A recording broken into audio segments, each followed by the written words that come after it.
हरे कृष्णा। तो आज हम माघ मास शुक्ल पक्ष की जया एकादशी का महात्म्य जानेंगे। ये माघ मास बसंत पंचमी उसके बाद आती है। तो आज हम इसका महात्म्य और इसकी कथा को जानेंगे। युधिष्ठिर ने पूछा, भगवन, आपने माघ मास के कृष्ण पक्ष की षटतिला एकादशी का वर्णन किया, जो हम पहले षटतिला एकादशी आज से 15 दिन पहले कर चुके हैं। तो उसकी बात कर रहे हैं कि युधिष्ठिर ने भगवान से कहा कि भगवान, आपने षटतिला एकादशी के बारे में तो मुझे बता दिया, अब कृपा करके यह बताइए कि शुक्ल पक्ष में कौन सी एकादशी होती है, उसके पालन की क्या विधि है तथा उसमें किस देवता का पूजन होता है। भगवान श्री कृष्ण ने कहा, राजेंद्र, माघ मास के शुक्ल पक्ष में जो एकादशी होती है उसका नाम जया एकादशी है। वह सब पापों को हरने वाली उत्तम तिथि है। वह पवित्र होने के साथ ही पापों का नाश करने वाली है तथा मनुष्यों को भोग और मोक्ष प्रदान करती है। इतना ही नहीं, वह ब्रह्म हत्या जैसे पाप तथा पिशाचत्व का भी विनाश करने वाली है। अगर किसी की ब्रह्म हत्या के कारण पिशाच योनि किसी को मिल जाए या कोई शाप लग जाए, तो पिशाच योनि मिल जाए, तो उसका छुटकारा आसानी से नहीं होता। लेकिन अगर आप जया एकादशी कर रहा है कोई, तो उसको पिशाच योनि से भी छुटकारा मिल सकता है। इसका व्रत करने पर मनुष्य को कभी प्रेत योनि में नहीं जाना पड़ता। तो अगर हम इसका नियम पूर्वक इसका पालन करते हैं तो हम कभी भी प्रेत योनि में नहीं जाएंगे। इसलिए राजन, प्रयत्न पूर्वक जया नाम की एकादशी का व्रत करना चाहिए। एक समय की बात है, स्वर्गलोक में देवराज इंद्र राज्य करते थे। देवगण पारिजात वृक्षों से भरे हुए नंदन वन में अप्सराओं के साथ विहार कर रहे थे। तो ये स्वर्ग की बात है। तो स्वर्गलोक में जो देवता थे वो पारिजात वृक्षों से भरा हुआ एक वन था जिसको नंदन वन बोलते हैं। तो वहां पे अप्सराओं के साथ विहार कर रहे थे। 50 करोड़ गंधर्वों के नायक देवराज इंद्र ने स्वेच्छा अनुसार वन में विहार करते हुए बड़े हर्ष के साथ नृत्य का आयोजन किया।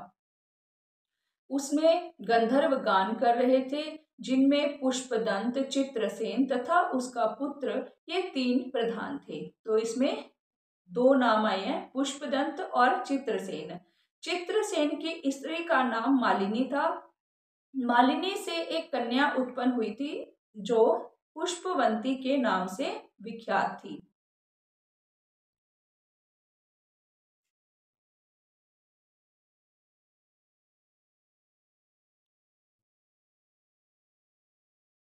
चित्रसेन की स्त्री का नाम मालिनी था। मालिनी से एक कन्या उत्पन्न हुई थी जो पुष्पवंती के नाम से विख्यात थी। पुष्पदंत गंधर्व के एक पुत्र था जिसको लोग माल्यवान कहते थे। माल्यवान पुष्पवंती के रूप पर अत्यंत मोहित था। ये दोनों भी इंद्र के संतोषार्थ नृत्य करने के लिए आए थे। इन दोनों का गान हो रहा था। इनके साथ अप्सराएं भी थी। परस्पर अनुराग के कारण ये दोनों मोह के वशीभूत हो गए। चित्त में भ्रांति आ गई, इसलिए वे शुद्ध गान न कर सके। कभी ताल भंग हो जाता और कभी गति बंद हो जाती, गीत बंद हो जाता था। इंद्र ने इस प्रमाद पर विचार किया और इसमें अपना अपमान समझकर वे कुपित हो गए। अतः इन दोनों को शाप देते हुए बोले, ओ मूर्खो, तुम दोनों को धिक्कार है। तुम लोग पतित और मेरी आज्ञा भंग करने वाले हो। अतः पति पत्नी के रूप में रहते हुए पिशाच हो जाओ। तो अभी ये दोनों क्या हो गए? पिशाच हो गए। इंद्र के इस प्रकार शाप देने पर इन दोनों के मन में बड़ा दुख हुआ। वे हिमालय पर्वत पर चले गए और पिशाच योनि को पाकर भयंकर दुख भोगने लगे। शारीरिक पातक के से उत्पन्न ताप से पीड़ित होकर दोनों ही पर्वत की कंदराओं में विचरते रहते थे। एक दिन पिशाच ने अपनी पत्नी पिशाची से कहा, हमने कौन सा पाप किया जिससे हमें यह पिशाच योनि प्राप्त हुई है? नरक का कष्ट अत्यंत भयंकर है तथा पिशाच योनि भी बहुत दुख देने वाली है।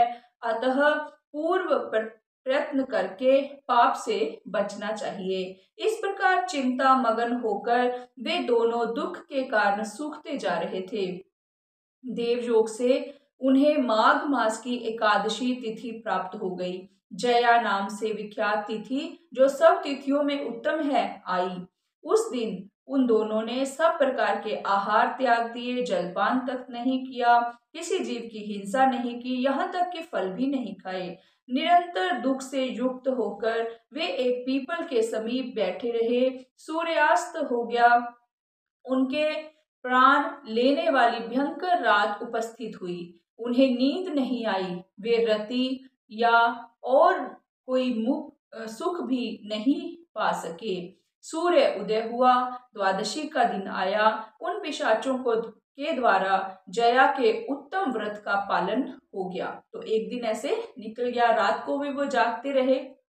उन्होंने रात में जागरण कीर्तन भी किया था। उस व्रत के प्रभाव से तथा भगवान विष्णु की शक्ति से उन दोनों की जो पिशाचता थी वो क्या होगी, दूर हो गई। पुष्पवंती और माल्यवान अपने पूर्व रूप में आ गए। उनके हृदय में वही पुराना स्नेह उमड़ रहा था। उनके शरीर पर पहले ही जैसे अलंकार शोभा पा रहे थे। वे दोनों मनोहर रूप धारण करके विमान पर बैठे और स्वर्गलोक में चले गए। वहां देवराज इंद्र के समक्ष जाकर दोनों ने बड़ी प्रसन्नता के साथ उन्हें प्रणाम किया। उन्हें इस रूप में उपस्थित देखकर इंद्र को बड़ा विस्मय हुआ। उन्होंने पूछा, बताओ, इस पुण्य के प्रभाव से तुम दोनों का पिशाचत्व दूर हो गया है? तुम मेरे शाप को प्राप्त हो चुके थे, फिर किस देवता ने तुम्हें उससे छुटकारा दिलाया है? माल्यवान बोला, स्वामीन, भगवान वासुदेव की कृपा तथा जया नामक एकादशी के व्रत से हमारी पिशाचता दूर हुई है। इंद्र ने कहा, तो अब तुम दोनों मेरे कहने से सुधा पान करो। जो लोग एकादशी के व्रत में तत्पर हैं और भगवान श्री कृष्ण के शरणागत होते हैं, वे हमारे भी पूजनीय हैं। भगवान श्री कृष्ण कहते हैं, राजन, इस कारण एकादशी का व्रत करना चाहिए। राजन, जया ब्रह्म हत्या का पाप भी दूर करने वाली है। जिसने जया एकादशी का व्रत का पालन किया है, उसने सब प्रकार के दान दे दिए और संपूर्ण यज्ञों का अनुष्ठान कर लिया। इस महात्म्य के पढ़ने और सुनने से अग्निष्टोम यज्ञ का फल मिलता है। हरे कृष्णा। तो हमें हर एकादशी पे 25 माला जप करना चाहिए। 25 माला जप करें, भगवान का नाम लें, कीर्तन करें घर में और पूरे विधि विधान के साथ जया एकादशी का हम पालन करेंगे। और द्वादशी के दिन क्या करेंगे, हम इसका पारण करेंगे। तो पारण का समय जो है वो 7:30 के करीब है। तो आप 7:30 के बाद ही प्रसाद ग्रहण करें। हरे कृष्णा।